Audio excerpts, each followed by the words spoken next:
Hello， 欢迎来到勾勾公好吧，我是怡姐。我是敏华。怡姐，我觉得我肚子不太舒服好像胃胀气了，可能刚刚吃太多了。不过啊，你刚刚提到的胃就是 V 的意思，对不对？V 就是胃了。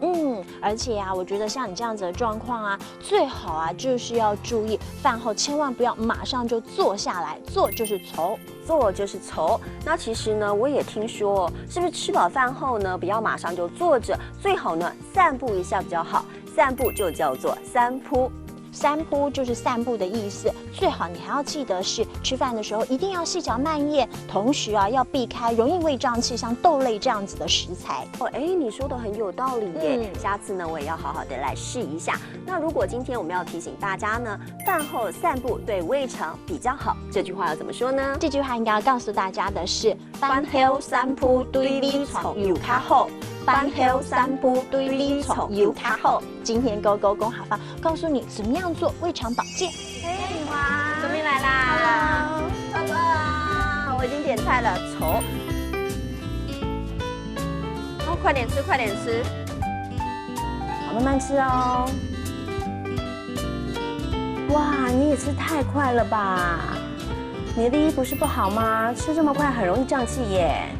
听你这样一说，我也觉得我的胃啊常常会觉得不太舒服，应该跟这个有关哦。对，我们等一下吃完饭还可以去散步一下哦。我觉得像你的胃不太好，应该要吃饱饭多出来走走，散步一下比较好吧？对啊，我也觉得我的胃啊都会胀气啊，好像不应该吃饱就抽，应该要站一下，不然就要散步一下哦。公园到了耶，小朋友一起去玩吧。明华，你是不是觉得饭后散散步，至少比较不会胃胀气了啦？真的，而且你也说了要细嚼慢咽，我也觉得这很有效哦。